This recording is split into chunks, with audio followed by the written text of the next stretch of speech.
Hey guys, this is Will at Third and Long. Today we are going to be looking at the top 25 poll that came out here for week 3 for the 2023 college football season. So let's go ahead and get started. Hit that like button and subscribe. So coming in at number 1, we had the Georgia Bulldogs. Now, Georgia hasn't really done anything to fall down from the number 1 spot, but they also really haven't done anything to stay at the number 1 spot. So their second game there versus Ball State last weekend wasn't a very impressive win.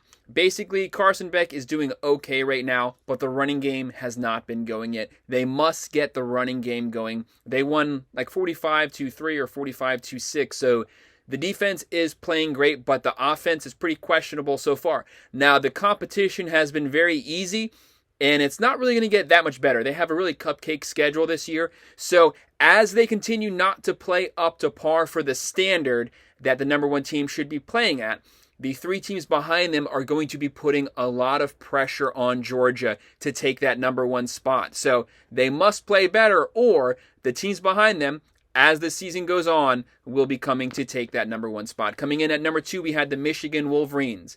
They've been playing very conservatively, but Harbaugh is suspended the first 3 weeks of the year. So I think the coordinators that are coaching right now, they're just trying to coach not to mess things up. Play conservative, win the game, make sure no one gets hurt, wait till Harbaugh comes back. Now, when Harbaugh comes back for that game number 4, I think they are going to open up the floodgates, they're going to get really aggressive, and they're going to start running the score up on people. So they'll be coming for Georgia's spot, but right now, Michigan is staying there at number 2. Coming in at number 3, we have Florida State. Florida State beat LSU 2 weeks ago. This past week, they beat Southern Mississippi pretty good. It was like 66-7. They're looking really impressive right now on both sides of the ball. They are playing the way the number 1 team should be playing. They're definitely putting a lot of pressure on Georgia. A lot of people are starting to think that Florida State should actually be number 1 right now. They do have one of the best wins of the early season, blowing LSU out of the water. Georgia has no memorable wins so far. Florida State is number 3. I'm fine with that. I wouldn't be fine. I would have no problem with them being 1, 2, or 3, honestly. Coming in at number 4, moving up 7 spots from last week, the Texas Longhorns, who beat the brakes off of Alabama. The score doesn't give justice to just how much Texas controlled this game. They held the ball the last 7 minutes of the game last week. Think of that. They ran the ball on Alabama and controlled the clock. That used to be what Alabama could do. Texas is now doing it. Quinn Ewers looks great. Worthy looks great. Sarkisian is really starting to get things fired up. If you are a Texas Longhorns fan, you should be really proud right now. They're finally living up to the hype. I did pick them to beat Alabama, so I was not surprised that they won. They definitely deserve to be in the top 4 right now, moving up to number 4. I would honestly have no problem with them even being number 1. Why? Because they have the best win so far, week 3 of the year. So Texas in at number 4. Coming in at number 5, we have USC with a very impressive win versus Stanford. They won like 55-7. The offense is picking up exactly where it left off last year. Defense, surprisingly, is actually starting to play a little better. Back-to-back weeks not giving up over 15 points. Competition hasn't been tough, but that didn't matter last season. They were giving up 35 points to everybody. So USC looking really good right now on both sides of the ball, but the competition will be getting more and more difficult as they get into conference play. Pac-12 is loaded with offensively gifted teams, so we'll really see how good Alec Grinch's defense is. As of right now, I am perfectly fine with them moving up to number 5. Coming in at number 6, we have Ohio State, the most overrated team in college football. The only thing holding them here is their brand. They did slide down 1 spot. Every week they win and they slide down. Why? Because every week they become less and less impressive. Ryan Day must get things going. Kyle McCord has not looked well. He played better this week, but he only played better because the first week he looked like complete garbage. So Brown must be really bad if Brown's the backup. So I don't know what Ryan Day has going on, but common sense would say that each week they should be getting better and becoming better on offense. I don't care that their defense is playing a lights out. This is an offensively focused team. They're going to be playing really good defenses in the Big Ten this year. Penn State, Michigan. So they better get things right, or they're going to have a problem. They play Notre Dame in 2 weeks. Notre Dame cannot wait to play the Buckeyes right now. So a lot of worries there for the Buckeyes. To me, they should not be number 6. They should be number 12. They've done nothing this year except lay eggs every single game. Why are they number 6? You have to reward teams that do well and punish teams that do not do well. Coming in at number 7, we have Penn State. Back-to-back impressive games. Drew Aller, the 5-star quarterback, is living up to the hype. James Franklin's team is loaded on both sides of the ball. Manny Diaz has that defense playing at a high level. Penn State is scaring everyone in the Big Ten in front of them right now. They are making the case that they are the number 2 team in the Big Ten next to Michigan. They should definitely be in front of Ohio State. They're beating the brakes off of everybody that they play. What is Ohio State doing? They should not be number 7. They should be number 6. Coming in at number 8, Washington Huskies. Very impressive wins versus 2 FBS teams. One of them including a 10-win Boise State team. So Washington with Michael Penix. Why are they behind Ohio State? If they were playing this Saturday, everybody in this country would put money on Washington. They definitely should be higher than 8. They should also be in front of Ohio State. So I'd put Penn State in at 6, Washington in at 7, Notre Dame 9, Alabama 10. I'd slide Ohio State all the way back to 10 or 11, but Washington is number 8 right now. Coming in at number 9, the most impressive start to the season, Notre Dame 3-0, the only 3-0 team in the top 25, although they are the only one who has played 3 games. Every single game, they've gotten more and more impressive. This past week, they went to NC State on the road, beat them in the rain. Sam Hartman looks great. They cannot wait to play Ohio State, especially with how horrible Ohio State is playing right now. If they were playing them this week, they would blow them out. Maybe Ohio State will be better 2 weeks from now. As of right now, Notre Dame should be higher than 9. They've looked impressive on both sides of the ball. Freeman really has things going well. But they will have their chance because they have Ohio State coming up. If they beat them, they will definitely be swapping. Actually, I'd throw Ohio State all the way down to the 20s if they lose that game. Next, coming in at number 10, Alabama sliding down 7 spots. Alabama has a lot of question marks. I picked them to lose versus Texas because I saw those question marks. They don't have the quarterback play. They don't have a running game. They have no weapons at wideout. What is their identity? They couldn't throw the ball versus Texas. They could not run the ball. So they didn't look good week 1 to me. They were winning off of special teams. That's not going to get you into the top 4. So why were they there? They were only there off of brand. It's still a very good team, still one of the best teams in the country, but they had no business being top 4. But I'm fine with them being number 10 because that team is as talented as anyone, but there's a lot of question marks there. Who's the quarterback? If it is Milroe, where's the running game? Where is the Alabama running back? Where are the wide receivers? They wanted to go to this run-first offense with Tommy Rees. There's no running backs. Their line was getting pushed up and down the field by Texas's defensive line. Their defense under Kevin Steele was getting torched in the secondary. So there's a lot of question marks there, and the schedule still has really talented teams that they have to play. So if they want to stay there, they will definitely have to beat a lot of ranked teams. So if those question marks don't get answered, they will continue to slide down. But I'm fine with them coming in at 10. Coming in at 11, Tennessee falling 2 spots. There's no reason Tennessee should be 11 right now. Absolutely no reason at all. Joe Milton looked like trash last week. They only won like 35-7 or 10, whatever. 35 points versus an FCS team, and you're number 11. No, you have no business being number 11. They should slide them all the way down to 18 or 20. They have not looked impressive yet this year. Are we ranking them at 11 based off of solely last year? Hendon Hooker's gone. Hyatt's gone. They have a 5-star quarterback on the roster. People are starting to murmur. They're starting to say that he should be the starter. There's a lot of questions that Josh Heupel will have to answer. I love Josh Heupel. He will right the ship. He is an offensive guru. I'm not worried about the Volunteers, but they have no business being 11 right now. Coming in at number 12, Utah. Utah has 2 wins, probably the next to Iowa, the most boring wins in the country. Cam Rising is out. Kyle Whittingham, a very underappreciated coach, one of the best coaches in the country, actually. They do not belong at 12. Let's be honest.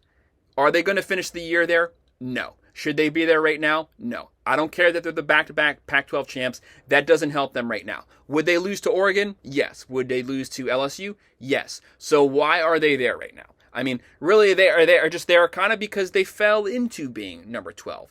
But I don't think they should be 12. I'd have them around 17 or 18. Still a very good team. I think 9-3 and 8-4 this year. That's about what they'll get. They're going to play some good offenses. And if they can only score 20 points per game, they're going to get blown out. It just is what it is. Next, coming in at 13, we have the Oregon Ducks. Impressive win so far. Do not look down on the win versus Texas Tech. Texas Tech, a very underappreciated team. They could easily be 2-0 right now. They won 9 games last year.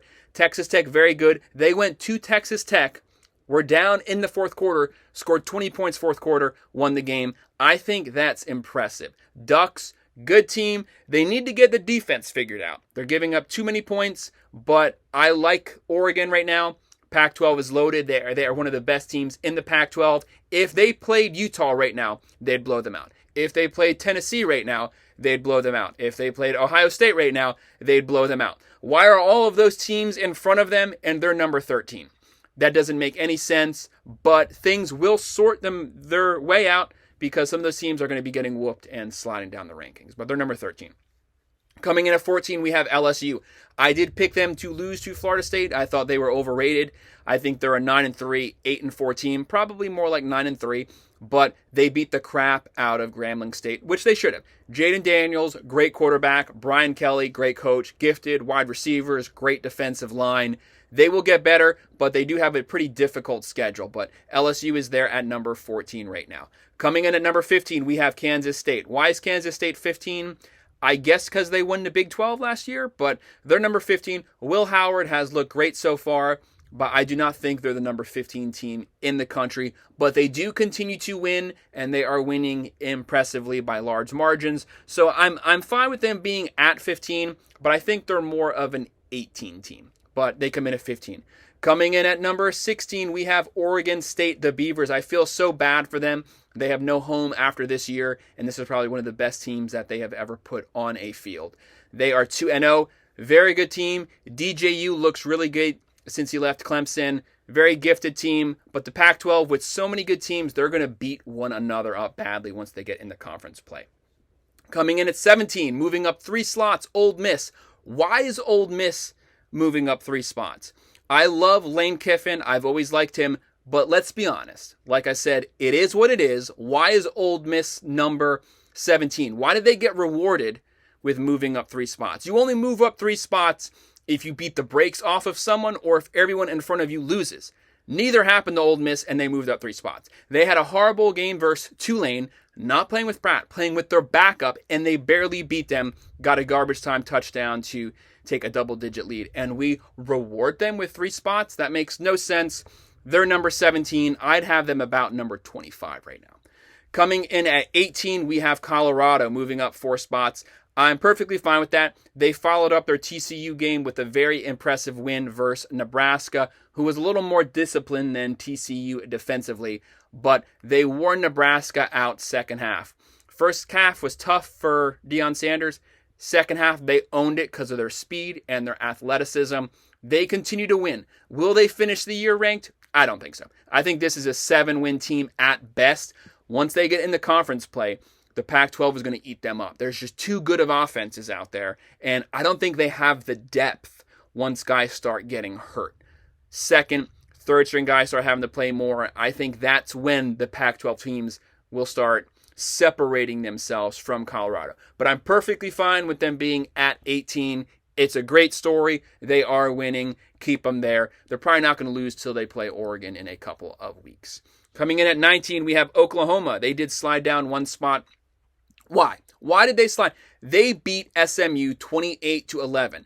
SMU is an underappreciated team. Rhett Lashley, great coach, great team. They were a top 5 transfer portal team. That's a good win.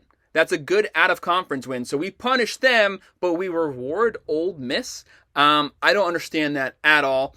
I think they're where they should be as of right now, but why are we moving them down? For who? For Ole Miss? That makes absolutely no sense, but they come in at 19.